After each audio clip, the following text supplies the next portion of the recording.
नमस्कार दोस्तों, previous video में आप लोग देखे हैं ट्रिगो का क्वेश्चन हम लोग डिस्कस किए थे प्लस फार्मूला का।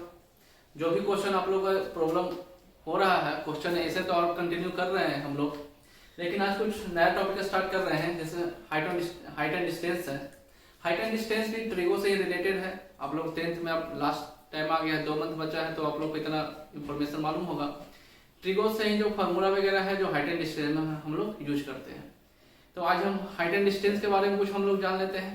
ऑब्वियस सी बात है कि बेसिक चीज आप लोग को मालूम होगा, नहीं भी मालूम है तो यहाँ पे हम लोग ब्रीफ इंट्रोडक्शन देख लेते हैं कि हाइट एंड डिस्टेंस से भी रेगुलर बेसिस पे सीबीएसई फाइनल एग्जाम में क्वेश्चन पूछ लेता है। तो trigo plus height and distance को हम लोग को साथ में साथ लेके चलना है और 100% एक्यूरेसी के साथ क्वेश्चन सीबीएसई एग्जाम में करके आना है क्लास 10 के लिए। ठीक है, चलिए कि हम लोग यहाँ पे आप लोग को मालूम होगा जैसा हाइट एंड डिस्टेंस का क्वेश्चन बनाने से पहले हम लोग को उसके फिगर के बारे में जान लेना जरूरी है कि हाइट एंड डिस्टेंस टॉपिक ऐसा है कि जिसमें आपका फिगर ड्रॉ नहीं करने आता है तो वो टॉपिक आपसे सॉल्व नहीं होगा। हाइट एंड डिस्टेंस में जैसा हम लोग यहाँ देख लेते हैं कि ब्रीफ इंट्रोडक्शन में यहाँ पे दिया हुआ है एंगल ऑफ एलिवेशन के बारे में और एंगल ऑफ डिप्रेशन के बारे में। तो सिंपल सी बात है कि angle what is angle of elevation. तो एंगल ऑफ एलिवेशन में क्या है, यहाँ पे ऑब्जर्वर जो है वो ग्राउंड पे है। ऑब्जर्वर जो है वो ग्राउंड पे है। अब वो कहाँ पे देख रहा है, एज हाइट पे बर्ड बैठा हुआ है उसे वो ऑब्जर्व कर रहा है। तो उस केस में क्या बन रहा है, angle of elevation. That means angle of elevation कहां पे बनेगा, ग्राउंड से लेकर लाइन ऑफ साइट के बीच में एंगल ऑफ एलिवेशन बनते हैं। किसका, ग्राउंड से लेकर और line of site. Line of site बोलने का मतलब क्या, ऑब्जर्वर ऑब्वियस सी बात है उसको देख रहा है तो लाइन ऑफ साइट ही वहां पे होगा। सिमिलरली यहाँ पे हम लोग देखते हैं एंगल ऑफ डिप्रेशन बन रहे हैं। उस केस में ऑब्जर्वर जो है वो एज हाइट पे बैठा हुआ है। अगर ये हाइट एच है तो ये वाला हाइट भी क्या होगा, एच हाइट का होगा। तो अब इस केस में क्या है, ऑब्जर्वर एच हाइट पे है तो एंगल जो बन रहा है वो ग्राउंड से तो नहीं बन रहा है और ग्राउंड पे कौन आ गया है, बर्ड आ गया है जिसको ऑब्जर्व कर रहा है ऑब्जर्वर। तो एंगल ऑफ डिप्रेशन क्या होता है, जब ऑब्जर्वर जो है वो एच हाइट पे रहता है, हाइट पे जब रहता है तो वो ग्राउंड पे जब ऑब्जर्व करता है वहां पे एंगल ऑफ डिप्रेशन बनते हैं। यहाँ तक क्लियर है। जैसे ऑब्वियस सी बात है, अब हम देखना कि किसी पक्षी को देखना तो देखिए सर ऊपर कर रहे हैं, किसी पक्षी को ग्राउंड की ओर देखना तो देखिए सर नीचे कर रहे हैं। तो सिंपल सी बात है कि अगर हम ग्राउंड पे हैं, ग्राउंड पे ऊपर की ओर देख रहे हैं तो एंगल ऑफ एलिवेशन, और अगर नीचे की ओर हमको देखना है, ग्राउंड की ओर देखना हाइट से, तो एंगल ऑफ डिप्रेशन। क्लियर है, इसमें कोई प्रॉब्लम होगा नहीं। यहाँ पे एक नोट लिखने वाली बात क्या कि angle of elevation angle E equal to क्या होता है, angle D. Angle of elevation angle D का क्या होता है, इक्वल होता है। ऐसा क्यों बोला गया है समझिएगा। Let here A and B is the line segment of a triangle. Triangle कुछ ले लेते हैं, यहाँ पे डी ले लिया। ट्रायंगल कैसा है, डी बी ए ट्रायंगल है, उसमें हम एक लाइन सेगमेंट ले लेते हैं। लाइन सेगमेंट क्या है, यहाँ पे क्या ले लेते हैं, सी ले लिए। यहाँ पे सी डी जो है, सी डी लिख लेते हैं कि C D is parallel to A B. C D कैसा लाइन है, ए बी का पैरेलल है। ये दोनों का रिलेशन कैसा है, पैरेलल रिलेशन है। तो पैरेलल का कंडीशन में क्या होगा, पैरेलल का कंडीशन हम लोग क्या देखें, ए और डी। यहाँ देखिएगा ये जो लाइन है वो कैसा लाइन हो जाएगा, ट्रांसवर्स लाइन हो जाएगा। जब ये लाइन पैरेलल है तो ये ए और डी का रिलेशन कैसा आएगा, ट्रांसवर्स का होगा। ट्रांसवर्स के केस में ये एंगल और ये एंगल का रिलेशन कैसा होता है, इक्वल होता है बाई अल्टरनेट इंटीरियर एंगल।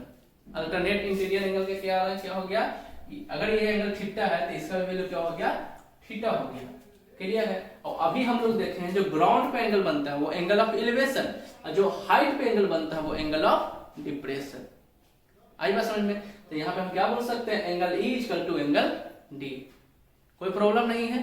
एक बात और, जब ये बात हम लोग समझ लेते हैं कि एंगल ई और एंगल डी तो इक्वल होता है सर, तो हम लोग जब क्वेश्चन जब बनाने लगते हैं ना, और वहां पे जब फिगर में जब ये बात बोला जाता है एंगल ऑफ डिप्रेशन, तो क्वेश्चन में हम लोग एंगल ऑफ डिप्रेशन को वैल्यू नहीं देते हैं। क्यों नहीं देते हैं, हम मेरा दिमाग में ये सोच के चला जाता है लो एंगल ई डी जो है वो एंगल ई का इक्वल है, लेकिन क्वेश्चन में प्रॉब्लम कर देगा।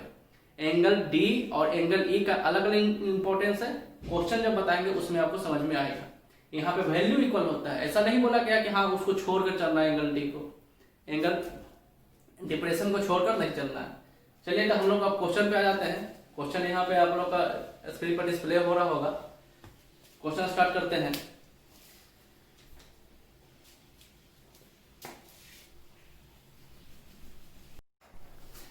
जैसा कि आप लोग देख रहे हैं क्वेश्चन डिस्प्ले हो रहा होगा आप लोग को, मेरे पास भी क्वेश्चन आ गया है।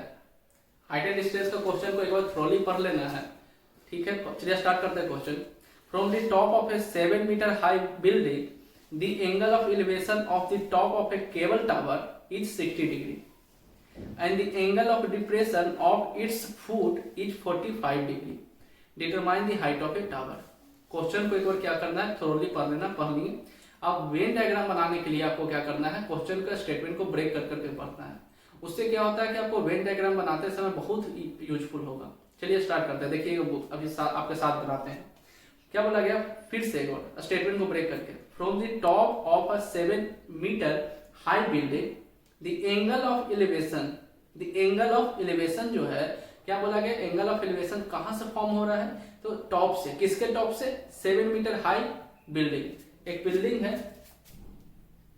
यहां पे देखिएगा 7 मीटर हाई क्या है, बिल्डिंग है, उसके टॉप से, इसके टॉप से क्या हो रहा है, एंगल ऑफ एलिवेशन फॉर्म हो रहा है। एंगल ऑफ एलिवेशन के बारे में हम लोग क्या जानते हैं, एंगल ऑफ एलिवेशन में क्या बोला गया है, जो ऑब्जर्वर है, ठीक है, जिस ऑब्जेक्ट वो ऑब्जर्व कर रहा है उसके रिस्पेक्ट में वो क्या होता है, ग्राउंड पे होता है। जैसे मान लेते हैं हम एक ऑब्जर्वर है और हमें किसी हाइट को या किसी बिल्डिंग को हम देख रहे हैं, तो उस कंडीशन में बिल्डिंग के रिस्पेक्ट में हम कहाँ पे हैं, ग्राउंड पे हैं। और जिसे बिल्डिंग को हम देख रहे हैं, बिल्डिंग को मानते हैं टॉप को देख रहे हैं, तो बिल्डिंग क्या हुआ, हाइट पे है। क्लियर है, एंगल ऑफ एलिवेशन क्लियर है। तो यहां से समझिए, यहां से अगर एंगल ऑफ एलिवेशन बन रहा है तो उसका डायरेक्शन क्या होगा, इधर होगा या इधर होगा। अभी क्या बताया, टॉप की ओर, तो यहां से एंगल ऑफ एलिवेशन यहां देखिए बन गया, कितना डिग्री का बन रहा है एंगल ऑफ एलिवेशन, 60 डिग्री का बन रहा है। एंगल ऑफ एलिवेशन कितना हो गया, 60 डिग्री का। आगे बढ़ते हैं। And the angle of depression of its foot is 45 degree. अब क्या बोला गया, एंगल ऑफ डिप्रेशन जो है 45 डिग्री का बन रहा है। हम आपको बताए थे angle of depression is equal to क्या होता है, एंगल ऑफ एलिवेशन। वहां पे बहुत सारे बच्चे मिस्टेक क्या करते हैं, एंगल ऑफ डिप्रेशन के एग्जिस्टेंस को वो खत्म ही कर देते हैं, मतलब उसका यूजेज जो है बहुत कम यूज करते हैं। लेकिन क्वेश्चन बनाने में आपको एंगल ऑफ डिप्रेशन का इंपॉर्टेंस नहीं समझिएगा तो डायग्राम नहीं बनेगा आपसे। एंगल ऑफ डिप्रेशन क्या है, 45 डिग्री का है। तो एक बात बताइए, एंगल ऑफ डिप्रेशन, इस फिगर को कंप्लीट कर लेते हैं।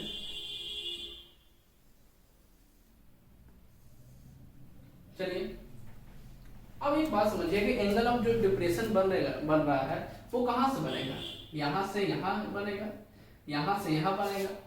बताइए तो एक बात और बताइए, एंगल ऑफ डिप्रेशन में हम लोग क्या जाने थे कि अब देखिए एंगल ऑफ डिप्रेशन के केस में क्या होता है कि ऑब्जर्वर जो है वो हाइट पे होगा और जिस ऑब्जेक्ट को देख रहे हैं वो क्या होगा, ग्राउंड पे होगा। अब हम क्या कर रहे हैं, छत पे खड़े हैं और हमारे मित्र है वो गेट पे खड़ा है बाहर, तो हम क्या कर रहे हैं, अपने मित्र को हाइट पर से उसको देख रहे हैं।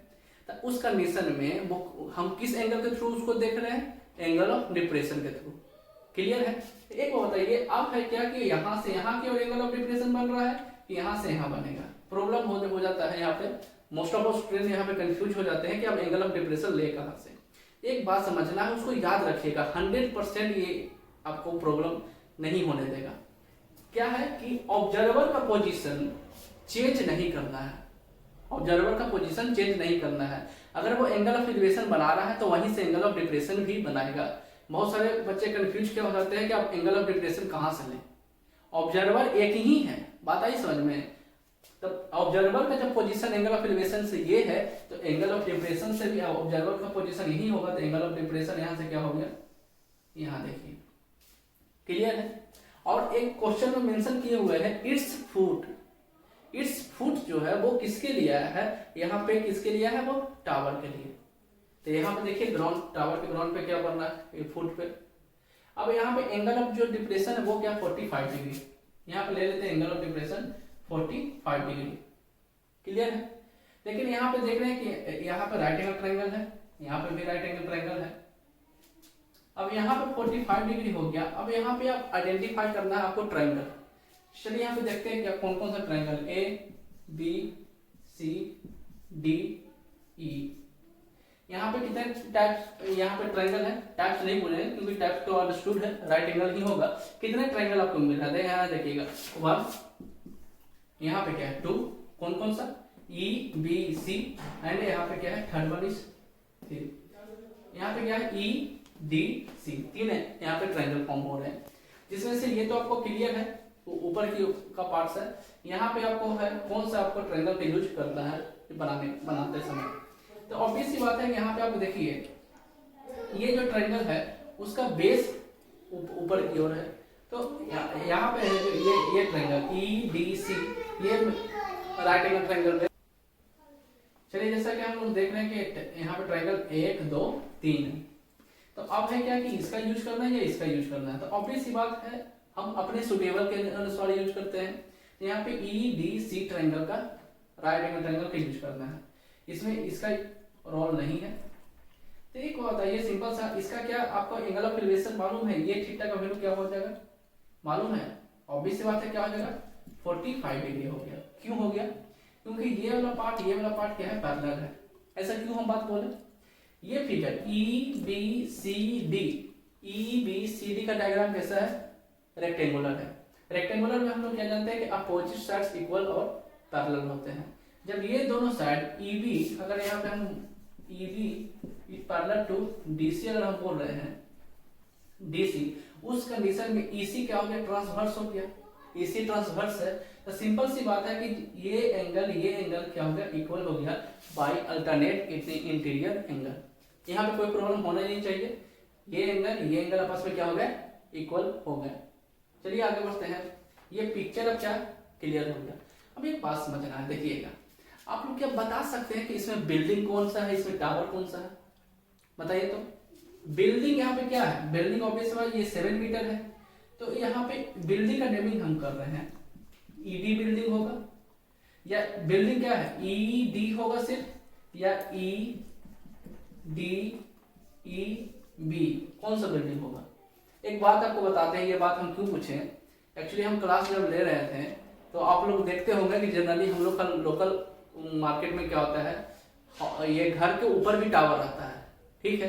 तो एक बच्चा को जब क्वेश्चन डिस्कस कर रहे थे तो वो क्या बोला कि सर ये वाला जो पार्ट है, ये वाला पार्ट क्या है, वो तो घर है सर, और इसे वो क्या बोल रहा है, यहाँ से ये वाला पार्ट को वो क्या बोला, ये बोला सर ये टावर है।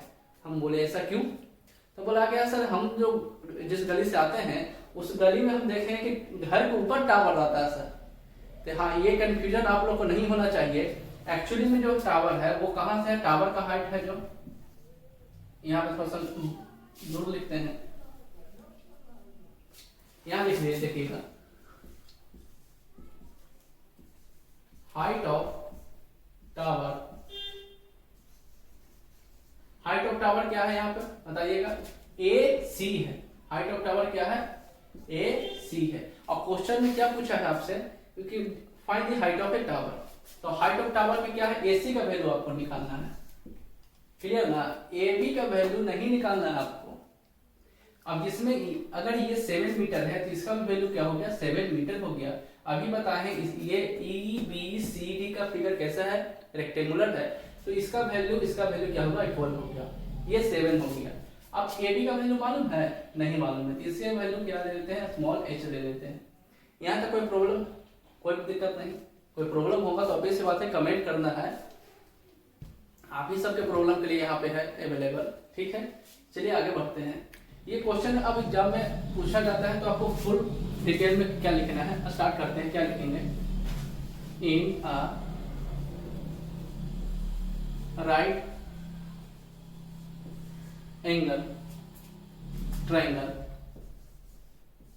क्या है, इन अ राइट एंगल ट्रायंगल कैसा है, ABE, क्या लिखेंगे, ABE।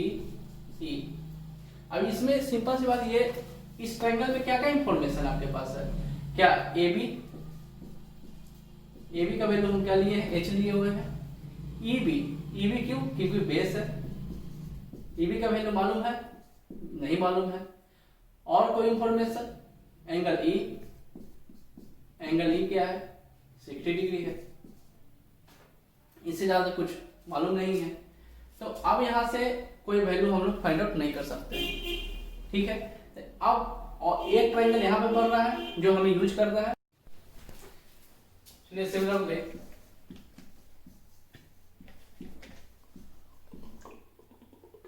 Again in right angle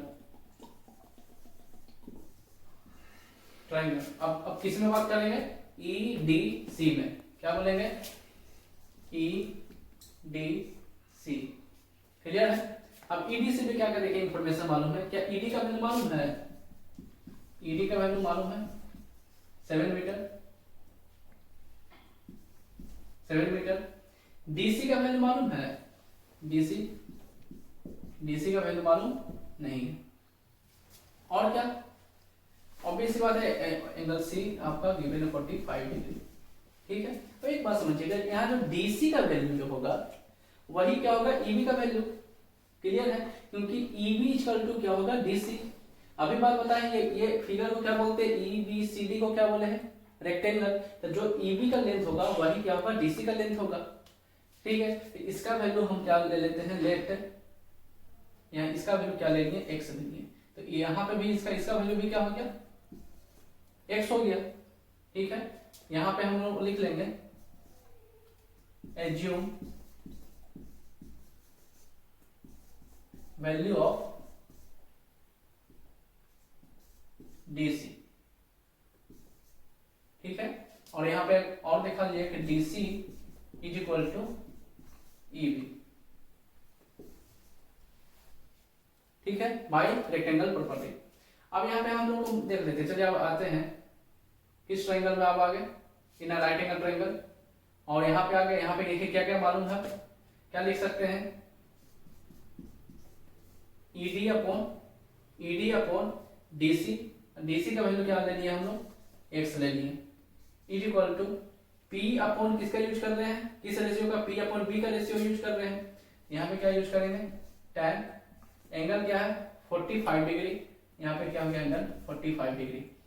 tan 45 का वैल्यू क्या होता है, ऑब्वियस बात 1 होगा। यहाँ पे ED का वैल्यू क्या मालूम है, 7 है। यहाँ पे ED का वैल्यू यूज कर लेते हैं हम। क्या हो गया, 7/x इक्वल टू क्या हो गया, 1। तो x का वैल्यू क्या हो गया, 7। x का भी वैल्यू क्या आ गया, 7 मीटर है, 7 मीटर। किसका वैल्यू निकालना है, AC का वैल्यू। AC का वैल्यू में क्या इंपॉर्टेंट गिवन है, BC का वैल्यू गिवन है। तो हमें क्या निकालना पड़ेगा, AB का वैल्यू। यहाँ देखिए AB का वैल्यू निकालना है। अब यहाँ से हम लोग क्या लिख लेंगे, इसी ट्रायंगल में क्या लिख लेते हैं, AB का वैल्यू के लिए क्या होगा, H डिवाइडेड बाय EB। और EB क्या है, EB DC का वैल्यू के इक्वल है, और DC का वैल्यू क्या है, x है। x का वैल्यू क्या है, 7 है। तो H upon 7 equal to tan। अब इस ट्रायंगल, राइट एंगल ट्रायंगल के लिए एंगल क्या होगा, 60 डिग्री। आप क्या यूज करेंगे, 60 डिग्री। तो H/7 इक्वल टू tan 60 का वैल्यू क्या होता है, बताइए। tan 60 का वैल्यू क्या होता है, 1/√3। 1/√3 होता है। tan 60 का वैल्यू क्या होता है, √3। तो H इक्वल टू क्या हो गया, 7√3। अब H का वैल्यू क्या है, AB। ठीक है, और ये टावर क्या है, बार बार समझिएगा, टावर जो है यहां से है, ये टोटल जो है कैपिटल H। क्या लिखे, AC equal to AB plus BC। और AC इक्वल टू AB का वैल्यू क्या आ गया, AB का वैल्यू H है, इसका क्या है 7√3 प्लस BC का वैल्यू क्या है, BC का वैल्यू देखे तो 7 दिया हुआ है। तो AC इक्वल टू क्या हो गया, 7 को कॉमन ले लीजिए, √3 प्लस 1 हो गया। अब AC इक्वल टू और क्या लिख सकते हैं, 7। √3 का वैल्यू क्या होता है, 1.71। ठीक है, प्लस में 1। अगर √3 का वैल्यू नहीं भी लीजिएगा तो कोई प्रॉब्लम नहीं है। क्लियर है, तो आप क्वेश्चन को यहां तक भी छोड़ सकते हैं। और AC क्या है, हाइट ऑफ ए टावर। बात आई समझ में, कोई प्रॉब्लम है, थोड़ा सा अगर ऊपर नीचे हो गया होगा तो उसको मैनेज कीजिएगा। थोड़ा सा प्रॉब्लम हो रहा है कैमरा में, तो हम नेक्स्ट वीडियो आपको कोशिश करेंगे थोड़ा सा और अच्छी तरह से एक्सप्लेन करने के लिए। इस क्वेश्चन में जो भी प्रॉब्लम होगा वीडियो में बताइएगा, कमेंट कीजिएगा, नेक्स्ट वीडियो हम कवर अप करने की कोशिश करेंगे। ठीक है, चलिए धन्यवाद।